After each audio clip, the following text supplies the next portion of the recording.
Hello friends, welcome back to my channel. दोस्तों, आप सभी को स्वतंत्र दिवस की हार्दिक शुभकामनाएं। जैसे कि आपको पता होगा दोस्तों कि इस बार हम 80वां स्वतंत्र दिवस मना रहे हैं और यह दिन जो है ना दोस्तों, हमारे जो वीर पुरुष जो शहीद हुए थे ना, उनका त्याग, संघर्ष और देशभक्ति का याद दिलाता है। जैसे कि शहीद वीर भगत सिंह हो गए, चंद्रशेखर आजाद हो गए, मतलब ऐसे ऐसे वीर पुरुषों का हमें ना याद आता है इस दिन कि उन्हीं लोगों के कुर्बानी की वजह से ना आज हम इंडिपेंडेंट हैं। यानी किसी से हम कुछ कह सकते हैं, सुन सकते हैं, बोल सकते हैं, हर चीज की दोस्तों हमें आजादी मिल चुकी है। तो दोस्तों वीडियो को पूरा देखिएगा और वीडियो को पूरा देखने के बाद एक प्यारा सा कमेंट जय हिंद जरूर करिएगा। दोस्तों, इन वीर पुरुषों को हमारा नमन है, नमन रहेगा। और इस बार एक झंडा लहराएंगे हम भरत भूषण तिवारी के नाम का। अरे हाँ दोस्तों, वही भरत भूषण तिवारी जो 17 जून 2025 को शहीद हो गए, जो कि भोजपुर के बिलौटी गांव के रहने वाले थे और 28 वर्ष में ही वो अपने देश के लिए शहीद हो जाते हैं। दोस्तों, वो इसलिए मान सब बताया गया है, लेकिन मैं थोड़ा सा बता देता हूं कि इस देश में आज के बाद कोई भी नेता, मंत्री, विधायक या कोई भी अधिकारी समाज के साथ, देश के साथ खिलवाड़ नहीं करेगा।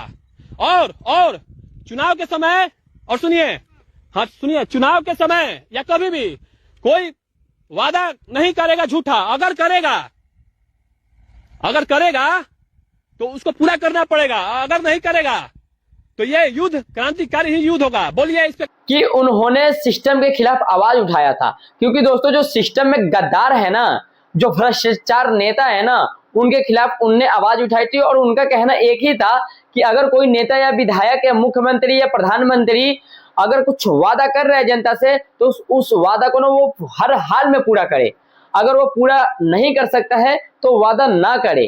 क्योंकि दोस्तों देखो, आजकल हमारे यहाँ ना, हमारे भारत में ऐसे ही भ्रष्टाचार नेता हो गए हैं जो कि अपना वोट बैंक लेने के लिए, इलेक्शन जीतने के लिए वादे तो एक से एक करते हैं, लेकिन जीतने के बाद ना फिर वहां पे दोबारा जाते नहीं है दोस्तों। तो यही चीज होती है कि हमारा सिस्टम बिल्कुल ही खराब हो गया था। उसी सिस्टम के खिलाफ हमारे भरत भूषण तिवारी जी ने आवाज उठाया था और आवाज उठाते ही उनकी आवाज दबाने की 100% कोशिश की जाती है और उनको गोली मारकर हत्या कर दी जाती है। तो दोस्तों, जब भरत भूषण तिवारी जी ने क्रांतिकारी लाई थी ना, जब उन्होंने सिस्टम के खिलाफ आवाज उठाया था ना, तो उस टाइम तो कोई उनका साथ नहीं दिया था, ना ही कोई उनके पीछे कोई भीड़ थी। लेकिन दोस्तों, जैसे वो शहीद होते हैं ना, तो कहा गया है ना कि क्रांतिकारी अगर लाना है तो शहीद होना पड़ेगा। वैसे हमारे भरत भूषण तिवारी जी जैसे ही शहीद होते हैं ना, तब आम आदमी के ना माइंड में ये चीज आती है कि नहीं यार, ये चीज गलत है।